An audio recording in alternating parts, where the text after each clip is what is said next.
Welcome to Flip Your Lid with Kim Honeycutt. Kim is a psychotherapist and executive director of ICU Talks, a mental health speaking ministry. This is a podcast about how to flip your lid and learning how to reconnect to who you really are. All right, everybody. Thank y'all for being a part of Flip Your Lid. I've got a new friend with me today. I'm going to tell you a little bit about her. Her name is Tosh Jenkins. She's a Davidson College graduate, and professionally, she's a realtor. She's a devoted Christian who's beginning her seminary journey as she answers the call to ministry. She became a Christ follower at the age of 13, just a few months after the death of her mother. She's a mother of 5 energetic, unapologetic children, some of which have mild to severe special needs. Tosh is a member of Huntersville United Methodist Church, where she currently serves as a Christian formation and communications intern. Y'all give it up for my new friend, Tosh Jenkins. Hey, everyone. Hi.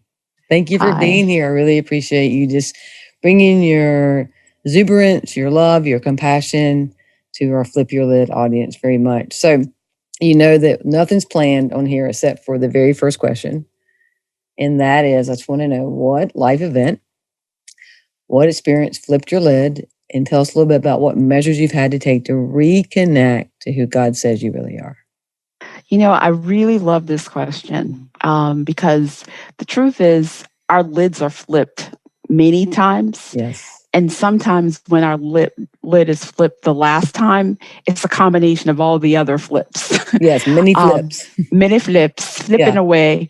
When my husband passed away unexpectedly due to kidney disease in June of 2018, it really, it just really pulled all the pieces of my life apart in some ways. I'm a planner, and I had a sense of where I thought I would be the next 20 years. Yeah. And when that occurred, everything had to be reset. Yes. And fortunately, I had the foundation in faith. So my foundation was there. It's kind of like when you see like a storm and the whole building is leveled, but the foundation is there. Oh, that's good. That's good. I can just visualize that. So like there's a lot of grief for you, right? Because just to learn about you and know that your mom died when you were only 13, and how does a 13-year-old, that flips your lid. How does a 13-year-old bring that in? And then now to be a young widow. You know, it's, again, anytime my world has fallen apart, the foundation of my faith has always been there. I remember just probably my early years of faith being important from the time I was 3 or 4 or 5, really. Wow. I have always sensed a deep connection to God, but, being a good Baptist, we always report when we join the church. Right.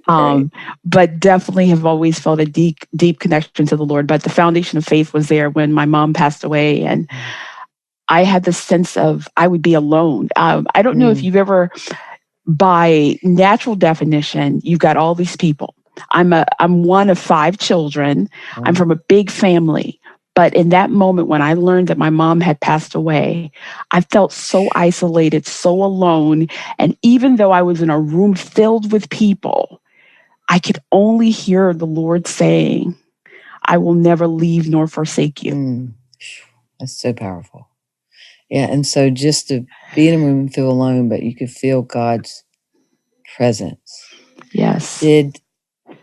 How did that affect your ability to connect to people around you, to lose someone that young? Like, did you back up, go further into relationships? That usually people would generally have like an extreme reaction, right? So how did that impact you? You know, it's really interesting. I think in many ways I went inward. But I've always been a very inward processor. But at the same time, people see me as very extroverted. Right. So it's kind of like I have this dual identity where I'm very extroverted, very interested in other people and how they are, and that they know that they're loved, that they know that they're secure, that they know that they're seen. And much of that is because I'm such an inward processor that I know that in many ways I felt that I was only seen by God at times in my life. Right, sure. And wanting people to have that human connection. Yeah. Yet at the same time, I've had mentors all my life that have stepped in and said, I'll be there for you. Wow. What's your birth order? Where are you in the 5? I am the 4th of 5. Okay. And I'm the only girl.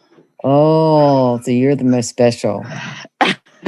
I don't know if you call it special, but I am born a week after Valentine's Day, so I always thought I was loved. That is a love child right there. How is it? Well, your brother's very protective of you. Not that you needed protection, right? Because we know you're a woman, you can handle things. But I'm curious, just traditionally, like, were they protective of you? Were y'all close? Yeah, really close with my brothers. And I had one brother who was really interesting because, he was kind of like, that very kind of chauvinist man's man. Yeah. But for his sister, he was very protective because he knew how men were. Right. And he knew how he was. Yes. He knew how he was. Right. And he always reminded me that, you fall hard, you love hard. And so he was the one constantly reminding me that I gave much and I deserved much. You gave much and deserved much. Yes. And you got to hear that regularly growing up. Regularly from him. Is amazing. Is your brother single? I'd like to talk to your brother. He actually passed away. Oh no, are you serious? How do you internalize that and not lose your sense of hope? Please, because I don't know how to do that. Please share with us how you've done this. Again, my foundation is always faith. And I don't know what it is. You know how, like, a lot of times we talk about in faith that there's that still small voice. Yes. That assurance, that peace that surpasses all understanding. Yes. I somehow can always find that. Even if there is a hurricane, there is a storm, there is this sense that even if I'm a distant away from the shore, I can see the shore. And if I can just trust that the hand of God is reachable, even if the shore isn't. Yeah. Yeah. It just keeps me focused. Right. So can you talk about what does your grieving look like when you've gone through this? Like, is this in the corner screaming, crying on certain days, other days feeling numb, the next day feeling okay? Like, what kind of roller coaster is this? It's all the emotions, right? Yeah. I'm a big believer that when we grieve, we often think of the absence of the person. Right. And that is true. Yeah. But as people of faith, we know that we have the hope that we will once again see them again. Right. There is also that portion of grief that's really, who are we now without this person? Yeah, it's true. Yeah. And how do we go on without being all the things that we have been as a result of our relationship with that person, and discovering that new identity. That's always, to me, that has always been the biggest part of the struggle. How to love when you feel like you've lost the person that you love most. How to continue to give when you feel like the thing and the person you most want to give to is no longer there. Yeah, so well said. Like, it's how do you trust again? Because the deeper you love, the more you hurt when they're gone. Exactly. Yeah. I was told a long time ago, becoming a therapist, that if I or one of my patients loses someone and they feel like they still can't function, then it was a dysfunctional relationship. And I don't agree with that anymore. It's totally not true. It's totally not true. And I think, and this is why I wanted to have this conversation with you, because I think we focus so much on the absence of the person when really it is about the absence of a new identity, and that space between identifying that new identity. And I didn't understand that until my husband had passed away, and I was probably about in that second, third month. And I messaged my good friend, Gina, and I said, Gina, I don't know that I could ever be the person I was for you again. Yeah. And would you be okay going on with me if I can't be that person? Yeah. Yeah. And I think, and to some extent, it feels weird to say, because you're like, you've lost somebody. That sounds like you're being very self-absorbed. No, it's because you're struggling with, how do I be a person of value and love, having lost love, yet knowing in order to love, it must be authentic. I can't love out of fear. That's right. Yeah, that's Do you know beautiful. what I mean? Yeah. Yeah. I didn't hear it as self-absorbed at all, but I'm strange, so other people might have, so I'm glad you clarified it. I heard it first as, you're worried about being a good friend? Like, you're in the fetal position. But I also heard it as, hey, I'm just letting you know, like, I'm strong enough to tell you, like, the person that you knew might not be here. So I'm just reaching out. Like, it's a reach out of, I don't know who I am right now. Can you stand beside me? Can you hold my arms up in this battle? You know, it's so funny that you say that, Kim. I often say that to people in my life, that I feel like I'm one of those people that's meant to be like Aaron and and just helping hold up people's arms for their calling. Right. Right? That's right. And so it's funny that the Lord would put that in your spirit to say that, because I think that really is the issue when I do go through grief. I know I can't be there 100% like people are used. You know, I'm 110%er. Right. And yeah. Yeah. Well, and it's just like, because it is the Holy Spirit. It's us praying together. It's us getting to know each other and being already spiritually connected. Because it really is a visual I have for you. And there's so much about our relationship with the Lord has to be that we're willing to be Moses, to be Aaron, right? To be in the battle, right? We have to be in all the positions if we're really going to be in more of a whole relationship with the Lord, right? Right. And the thing I love about that story, I love that, see, you're my people. Girl, we are besties now. All my besties listening, sorry, y'all got bumped. But I love it because really what it's about is about trust, right? Because you have Joshua who was there on the field in battle with the other Israelite soldiers, and they've got to do their role. Yeah. And they've got to trust that up high, Moses and his supporters are doing their thing. Preach it. And then on another level, they've got to trust that God is doing ultimately his thing. And it's all about, you know what I mean? It's all about staying in calling, but also staying in faith and trust. Yeah. At the same time. Yeah, absolutely. And if you're going to be in the moment doing what you have to do in the battle, then you have to have the trust. Instead of it being intellectual, it's got to be within your being. I know, but then at the same time, it can't be so emotional that you're erratic. Right. So I believe in faith that we have to both come from a place of logic, but also a place of this doesn't have to make sense in this moment. Yeah. But we also have to be very rational in our faith. I think a true faith requires both. And I think a lot of times people trade one for the other in Christianity. They trade a very sort of rational, like, let me explain it, you know, coming through a very apologetics. Or they come from a very sort of revivalist tradition, and there's no real rational. Yeah. We need both of the sides of the brain working. Yeah, absolutely. No, you're so spot on that, because it's both become so extreme that we miss the purpose in the middle.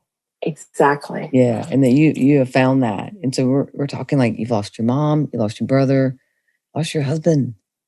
And it was unexpected with your husband. And it was unexpected with my husband. He had kidney disease. And you know how like you just so used to going through the steps. You were used to him needing his tune-up, needing to go into the hospital, and he was supposed to be coming home the next day. And when they told me that he had passed away, I said, just give me a minute. I just need to wake up. Clearly, I'm dreaming. This is not my life, right? This is not my identity. Right, that's right. That's right. Right? Yeah, and this is not on the menu. I didn't order this. No. Because that planner in me, right? That rational brain side of me is like, no, that's not what I planned. Yeah. Right. Yeah. And just having to hear those words, and how long do you try to absorb it? And then you're thinking about your children, I'm sure. And how do I tell people, like I can't imagine how much I had to go through you, because I know you're also a thinker, like you understand things intellectually. Well, here's the thing that was so, now this is when I get very sort of hippie Christian. Yeah. The day that we were checking my husband in, walking the hallway with us was a woman that I saw with a very kind face. on the day that I learned my husband had passed away, they said, we're going to call the chaplain to come and just talk to you before you leave. Would you not believe me if I told you that the chaplain was the woman that I had passed in the hallway? That God had been so intentional for me to see this person and to know that he had already positioned her. Right. And when I saw her the second time and they said, we have called the chaplain, and she introduced herself and they said, would you like to talk to the chaplain? I said, I don't need to talk to the chaplain. All I needed to know was this was the chaplain. God had already given me the peace. There you go. God had already given me the peace. That's right. You know, I think, and help me explain, so I'm not good at explaining this. I think there are so many signs around us. Yes. And that we, through distraction, busyness, being muddled down with shame and blame, so many reasons, like we don't see them, right? And so you had to be spiritually cleansed on some level to already feel that, see that in her face, and then be able to say, I've already seen the one. Yes. Yeah. You saw him in her. I saw him in her that day. Yeah. And just a reminder that God is our provider and he is our provision of peace ultimately. And he'd already given me my serving of peace. It was just that I had not tasted it until I saw her the second time. Yeah. Yeah. Then you tasted it. Yeah. Yeah. How do you leave the hospital? And I know that you feel that, but again, our experience with the Lord is real and it's deep and it involves screaming and crying and all that. But how do you have the Lord inside of you walk back into your house without your husband? How? I go back to the memory of when I was 13 and I was in a crowded room and the Lord said, I will never leave nor forsake you. Yeah. You just stood on truth. I stood on truth. I stood on the knowing that even though I could see the shore but could not touch it, I could touch the hand of God. Yeah. I gave a couple months ago my grief testimonial, almost like my first sermon. And one of the things that I truly believe is that, you know how like they say that, you know, the time to plant a tree was 20 years ago? Right. And if not, then today is a good day to plant the tree. Yeah. I think that's true of our faith, that we have to be so planted in our faith before we need it, that we can draw on it. But even if we don't plant it before, we can plant it today. So it's my hope and my prayer that people don't hear me as a good woman, but they hear me as a woman of faith. Yeah, that's and that they say, not that they want to have my faith, but they want to come see the man that I've seen. That's good. And they would come to a point that they want to be in a relationship with the Lord and really know him, not know him as we know church and know membership, but know relationship. That's right. Yeah. Yeah. Yeah. We have to make a decision, don't we? Yeah. Right. If it's a relationship or if it's a concept. Right. Yeah. Exactly. And that's why I think it's so beautiful about what you do in terms of creating the space for conversations. And it's ironic because I just actually had a friend who inboxed me when I mentioned I would be interviewed by you. And she said, oh my goodness, I'm going to these ICU talks. Yeah. And I thought to myself, what an incredible work that you're doing. My friend that's going to be going to your talk actually had a car accident where she lost memory for a time. Wow. And you're going to be a blessing to her. Wow. Yeah. And you've created that space for her and so many other people. Yeah. But I know that didn't come without a cost from your own pain. Sure. Right? Absolutely. Yeah. And that's what's so beautiful about what God does. He uses our own path to create space for other people. So I hope that this space is a space in this conversation for people as well. Yeah. And I already know it is. I mean, it is, this is Romans 8:28 is true life. Right? Like you get to see it fabricated. You get to see it come to fruition, if I'm trying to say, like you get to see it be very, very real and see that he is the fabric. He is the DNA, right, of what we're going through. And thank you for bringing up ICU Talks. Because as you're thinking, I'm like, I so want you on our stage and speak. And we're booked until 2022. But 2022 is your year, Tosh. Because I would love for you to be able to stand there. Because people's grief gets to look differently. other cultures, tribes, different places, like they allow space. As you're talking about creating space, they create space for people to grieve. Here, we give you 2 weeks, and you better move on.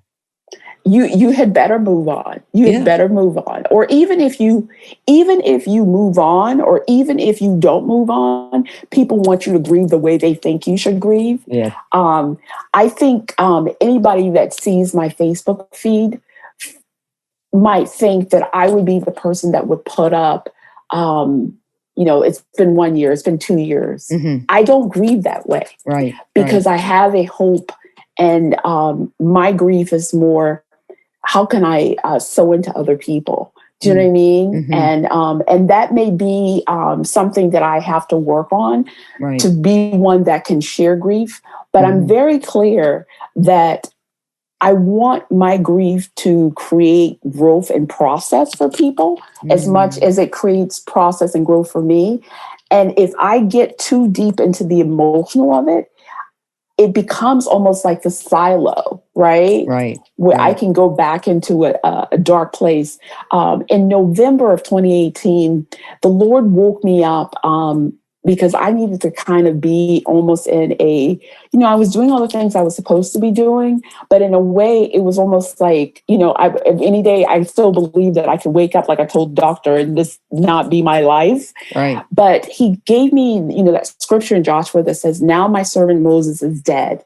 Rise up and to go into the land where I've sent you. And I truly believe that for me, I've experienced grief on a deep level, but God wants me to use it to take not just myself, but the people into the land where he sends me. Right. That's right. Yeah. Yeah. Yeah. And, Moses is it's probably my favorite person from Old Testament. I relate to him so much. And just the idea that if anybody listens is in grief, and because of that grief, you're walking around the promised land for 40 years, that is understandable. And that no one gets to judge your grief. But at what point what point does it come that you're worthy of letting compassion in? Because that is the promised land of grief. And that's what's so beautiful about that Joshua 1 and 2. Yeah. Because God does say, rise up. Yeah. We get to rise up. We get to rise up. My favorite person in the Bible, I have 2 favorite people. My favorite is Caleb. Yeah. Because a lot of times we talk about grief in terms of death, but what about grief in terms of denial? Because Caleb with Joshua went and spied out the land, and they were the only 2 that had the positive report. Yet they had to wait those 40 years due to other people's unbelief. Right. That's right. That's so true. Yet Caleb had an energy and an enthusiasm to still say, give me my mountain. So I really I love Nehemiah as well. But Caleb, it's funny that you and I are kind of in that. Oh, yeah, absolutely. We're Exodus people. Oh, yeah, absolutely. Well, just to know that they are the 2 people that came back and spoke truth, and everyone said, what's that noise? Oh, here's some lies over here. This feels familiar, uncomfortable. Let's go with this. Let's all panic together. Because you and I've talked that you're not a drama person. Like, you don't have time for that. You're the Caleb. You want to hear the truth, then let's go. Let's go with God. Let's go with God. All right. He's already promised it. Yeah, I know. Yeah, I know I got the 5 kids. Yeah, I know that, I've got support. Yeah, I know all those things. Right. But God has shown me that the fruit is good and the land is good and it's flowing with milk and honey. Let's go for it. That's right. Yeah. Let's preach that. Yeah. So what is it like to, because I know you are professional, went to Davidson College. They don't let just anybody in Davidson College. Like, you don't get a pity entry in Davidson College, right? You've got to earn it. It is the Harvard of the South. If you don't believe me, research it, Google that. It will tell you the same thing. It's an incredible school. So just want to talk about that you went to Davidson, and then now you're a realtor. You're going to Asbury, right? Ministry school. And you've got 5 kids who call you mom. Yeah. Again, all these identities, right? Yeah. Balancing all the identities, balancing the call of God in my life, balancing the call of being a parent. It's all those things. The thing about going to Davidson that's interesting is I'm a 1st generation college student as well. Right. So when I went, I was the first person ever in my family to go to college. But since I went to college, lots of other family members and their children have since gone. Come on now. Break that that's curse. What I'm saying. And a lot of times it's the curse, but it's the identity curse. Mm-hmm. You know what I mean? Yeah, it is. Well, and it's honestly it's as a woman, it's harder to become a doctor when you never see a female doctor on TV, when you don't read books when you're little talking about that you can be a doctor as a female, right? It's that kind of thing. Like we become a lot of what we see. That's why it's so exciting. Like you followed him, you followed God, and now other people can do the same, right? That you're the first. Yeah, I was the first, but I've never since been the last. And the most ironic part of my story is the person who inspired me to go to Davidson is so not like me. The person who inspired me to go to Davidson was a very Southern, genteel guy who had never had to worry for anything in his life. Met him at governor's school in Charleston. And he just had this sense of, he was going to medical school, but he kept talking about the school that he'd gone to for undergraduate. And I was just like, you're supposed to be like, that's over, next thing.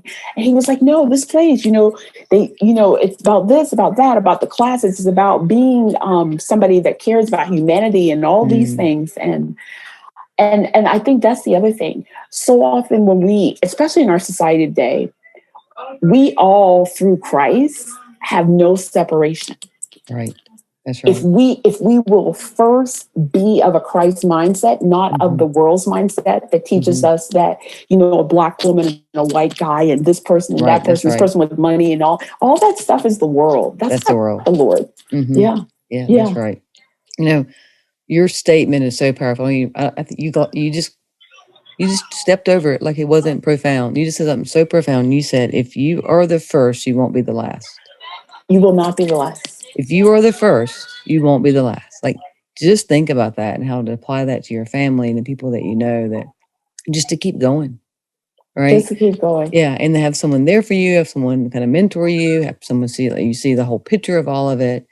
And so you went to Davidson College, right? And so have you stayed in this area? Have you stayed in the Huntersville, Davidson area? I've stayed in the Davidson area. I went to Davidson in 1992, graduated in 1996, worked there for 3 years, and just basically stayed in the area, met my husband, fell in love, made a life here. And I'll tell you something really funny. When I was in high school, we came here for Ramsey's The Great exhibit my freshman year.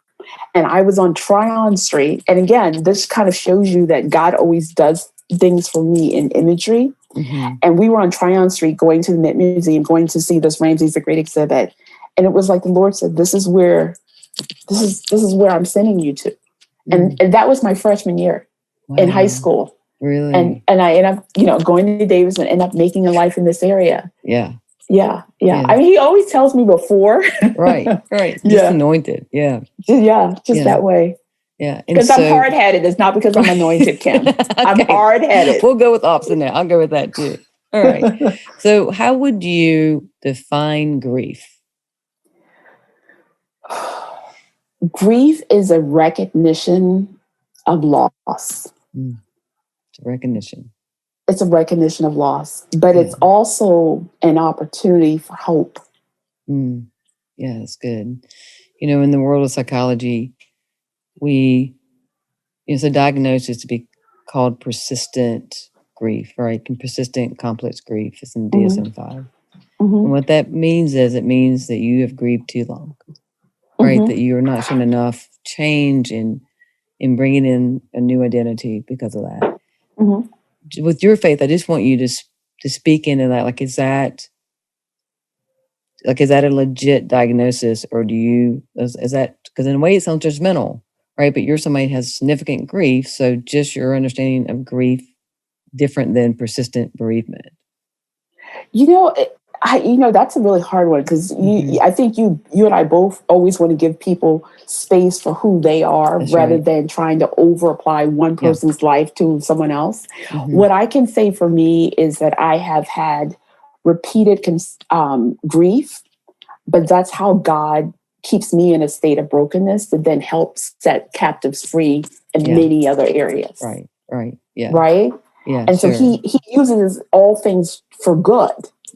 Right? And so that's what he's using my grief for that. But that doesn't mean that one person could not can experience one grief and grieve a long time as well. Right. And that even goes back to the Facebook thing, which has become our measuring stick for certain things, right, on some level, but that you're not the type that's going to post this, it's 1 year anniversary, 2 year. And there are other people we all know that are consistently saying, this is the day I first took little Johnny to the hospital. This is the day. And being able to let people be where they are. Yes. Yeah. And to acknowledge that and love them and pray for them. Like, no one changes through judgment. Nobody does. And I think the other thing is, we have this sense that we want everyone to go through the mousetrap the same way. Yeah. Yeah. But we didn't come in the same way. That's right. That's good. Well, and we want that for convenience and comfort. We want to understand more than we want that person to be who they are. Right. And be in their process. Yeah. Yeah. And I agree with you that we do sometimes need to shake a person and say, it's time for you to move on, because we need to do that in love sometimes. Right. But I don't think that that's always true. I think some people are uncomfortable with other people's pain. Right. Because it makes it difficult for them to have joy. Right. Right. That's right. Yeah. That's exactly. That's so you're an interruption to them. You know what I mean? Your grief is an interruption to their joy. That's right. That's right. Yeah. And to not give someone that much power that you get to be in your grief. Absolutely.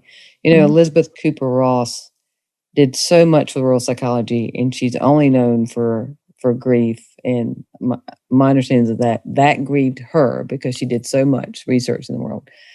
But she came up, and they're considered stages, but to her, they really were just places that you would rest, and you wouldn't it's not like you go through 5 stages and you're done, right? Or go through 6 stages. And so I just want to ask you about that, because since her death, another part's been added about acceptance and action, because it's been learned that if you're really part of how you're somewhere else in that is that there's some action that you take to show that you're on the battlefield. Yeah. Right. I love that. Yeah. And so have you found that? Have you found that, like, you had anger, you had depression, and then you got to a point that it was just about action? Is there anything about that you could share with our audience? It's interesting. I think for me, because I'm an internal processor, that sense of who am I and coming to a new identity, that was my anger fit, all of that in one place. Right. The thing that made me cry most was not understanding who God expected me to be without being the person that I had expected and planned to be. Yeah, that's so good. That's so in the deep. Context of that relationship. Yeah. And as far as, what is my battlefield now? I really feel like I'm a bridge builder. I'm a person who loves to connect people. I'm a person who loves to help people see God's calling in their life. Or I'm a person who loves to help people, not be so captive by the pain of the past. Right. Right. And to kind of move forward into the future. And at the same time, I'm somebody who's really passionate about people being authentic Christians, not being this sort of fake, Jesus-y, I'm happy, my life is good, my husband's good, my children's good. Right. I'm very into authentic relationships. Right. So where it's messy, I want to help you work through your mess. And where it is a faith thing, I want you to get all dirty in your faith and just like lay in it. You know what I mean? Right. So it's kind of like all of those things. And then at the same time, I ultimately want all of us to be in community in whatever stage we're in. If we're in a messy place and we're in a strong place, I want there to be community for us. Yeah. Yeah. That's what I'm most passionate about. That is so key. And why I'm so excited that you're officially going into the ministry and going to seminary, because it's part of why I started ICU Talks. It's part of why I'm one of the communicators and part of the Mosaic Church, is because we acknowledge grief. We acknowledge mental illness. We acknowledge the need for emotional health.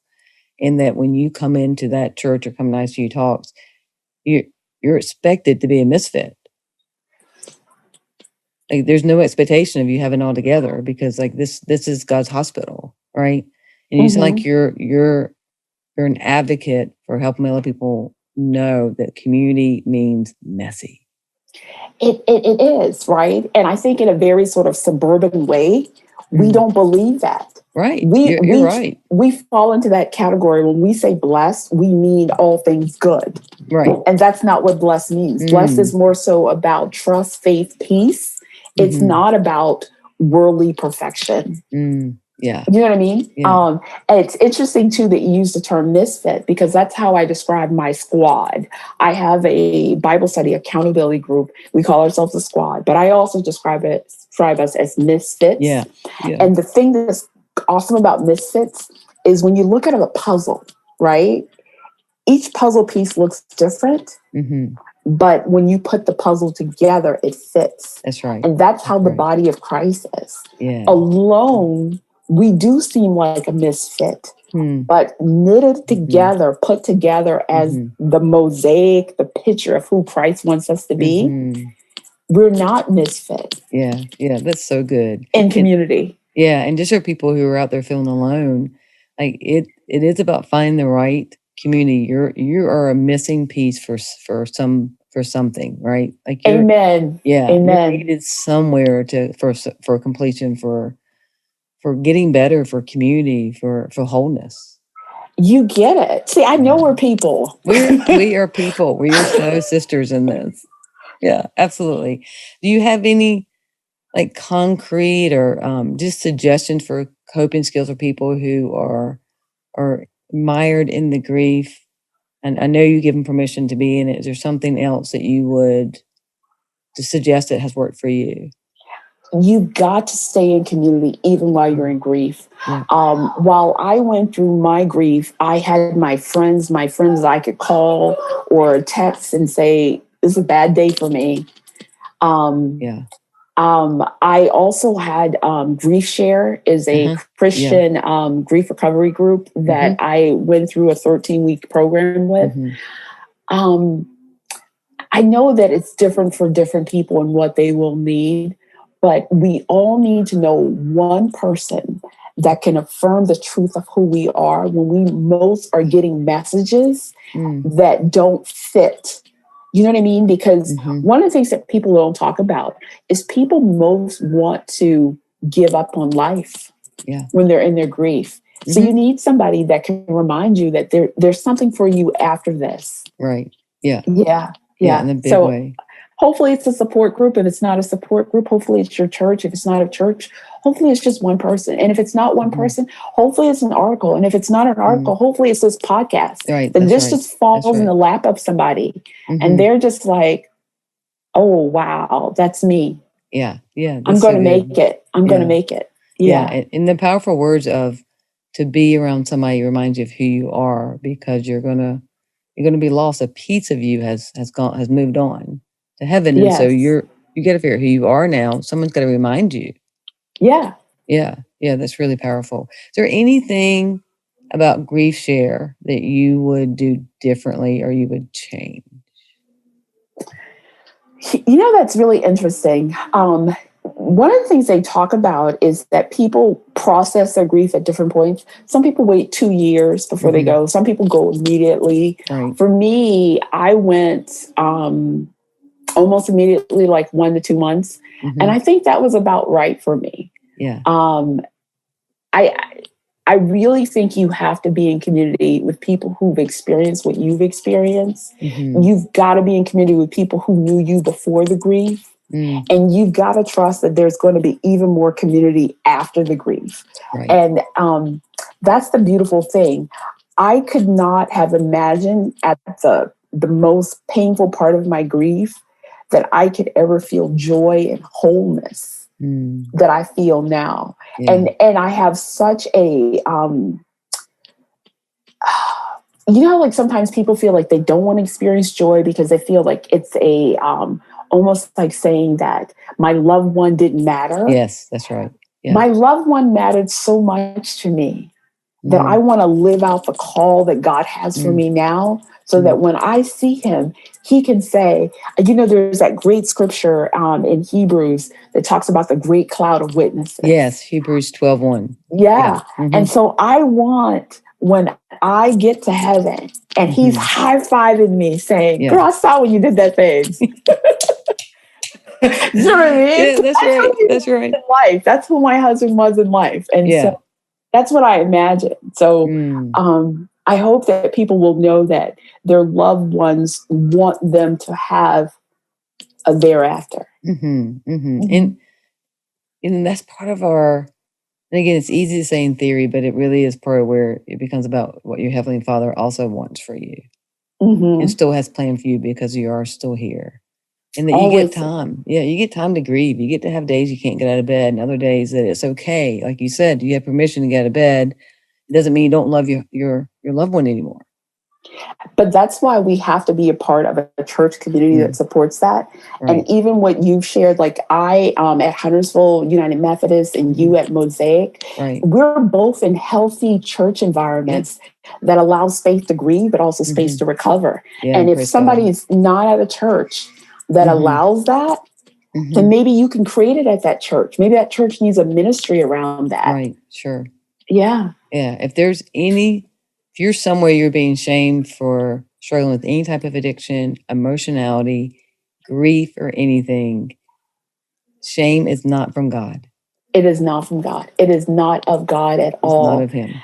And it is also an acknowledgement that you feel it. Therefore, others who might not be where you are, that can go on.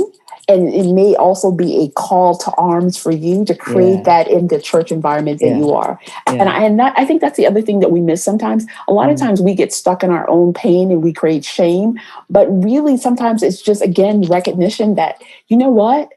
This church doesn't have this and this church should have it. And I'm feeling this thing. So I know there might be other people. So I'm going to create something around this. And even, like I said, like the work that you do, we're all supposed to be creating space instead of hiding. That's right. That's right. And that's so good because, I love how relevant the Garden of Eden is to our lives. It's also painful how relevant it's still to our lives. But, it's just, I know this is such common knowledge, but Adam and Eve, they hid. Once they had shame and blame, they go into rejection and they hide. They're now aware that they're naked, so they no longer want to be vulnerable. And so it's exactly what you're saying is like when we are hiding from what we're going through or the effects of what we've been through, then we never get to a place again where it's okay to be exposed, to be naked, to be reborn. And you know what I love? I know a lot of times we stick in that part, the shame part. The part that I most love is when we see that final image and God is hiding the tree of life because he doesn't want them to stay in that place. He doesn't want them to eat of that tree and stay in that place. Right. And I think that's true of where we are. Well, and that he covered them. Yes. Right. And it wasn't enough. So he sent his son to cover all of us through his blood. Thank you, Lord. Right. Amen. So grateful. But he covered them. Like he didn't bring the shame. He doesn't want us in the shame. That's why we need people like you speaking so openly about grief, the power that it has, and that the openness that you're having about it is why that you don't have to stay in the grip of it right now. Exactly. And even to understand, like I said before, that grief is not just a death of a person. It could even be a death of an opportunity. It could be a death of a job. It could be just not being what you thought it would be. It's grief. Right. And and I don't think sometimes people understand that either. Oh, absolutely. And if you have grief, whether it's because simple as you lost a tooth, it's because you lost that job promotion, whatever it is, and you don't process it, it will stay in your body. And I think we're seeing that with COVID, right? This year, we see people constantly lifting up this idea that 2020 is this beast, right? Right. And 2020 is almost like grief because people are wrestling with this idea that something has been taken away from them rather than acknowledging that they're experiencing grief. Yeah. Yeah, there's a lot of grief, you're right. And the isolation, the loneliness like you felt when you found out about your mom, surrounded by people, and that it allowed you to hear his voice in that, even in that loneliness. You'll never be forsaken. He'll never leave you. Never. Yeah. Yeah. So good. Before we do the last part of this, is there any like final message that you have from your heart for our listeners? I think the thing that I most want people to know is that God will never leave you. He has a call on your life. And if you don't have someone in your life that will affirm that call, know that Kim or I will affirm you in your call. Yeah, that's right. That's right. Yes. Yeah, it's so good. And, how you perceive your grief and what you go through is based on your life experience and how you see the world. So you don't have to compare yourself to anyone else. Exactly. It doesn't have to look the way it's looked for you. But if someone can hear that and draw some inspiration and courage like I have today, then they can take that and apply it to them because it's from God. It is from God. And this whole idea too, that we have to embrace our whole stories. I think for many of us, we want that idea, like that soap opera that, oh, my life has been perfect. Yeah. But God, oh my God, what has he done with this crazy life of mine? Right. And it shocks me sometimes when people are, like you say, like I'm a people person, people are drawn to me. It shocks me sometimes, like, it's a bunch of mess, but okay, God can use that too. Right. It's so authentic. It's so authentic, right? It's so beautiful in that, right? It's your essence. Like your essence is so there. Okay, so I'm a therapist. I'm about to put you in the hot seat. That's what we do. Put me in the hot seat. Put you in the hot seat. All right, new friend. Help me. Heal me. Right. That's right. So I'm going to throw some just short, kind of cute questions at you and just tell me what comes to mind first. All right. All right.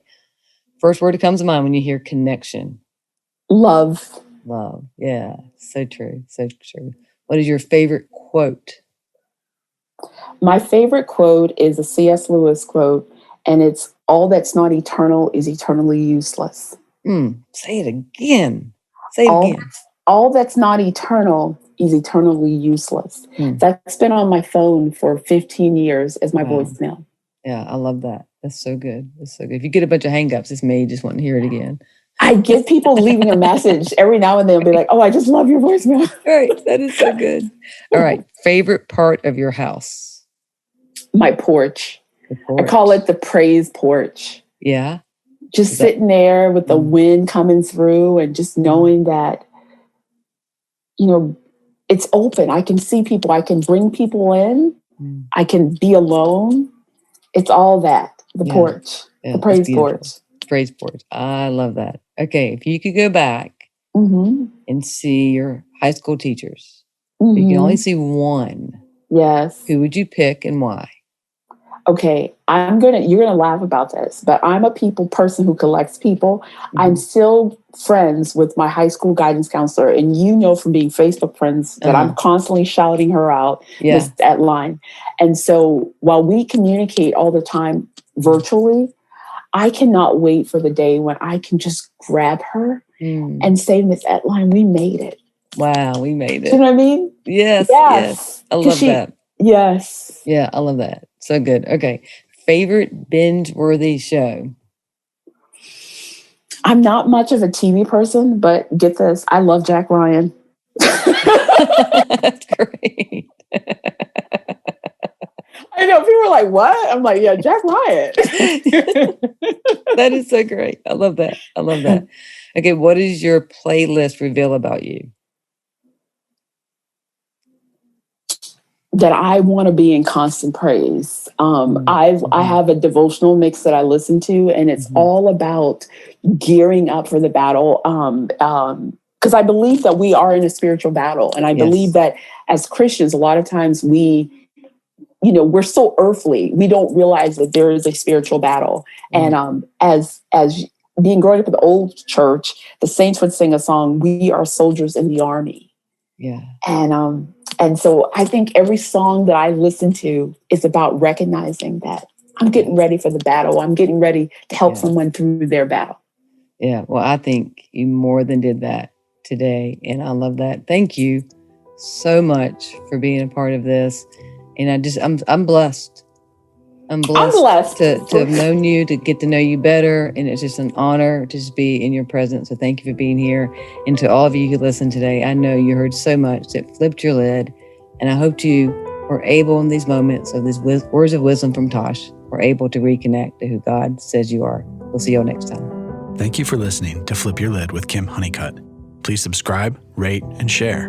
You can find Kim on Facebook or Instagram at kbhoneycutt. To get an autographed copy of Kim's book, visit butyourmotherlovesyou.com.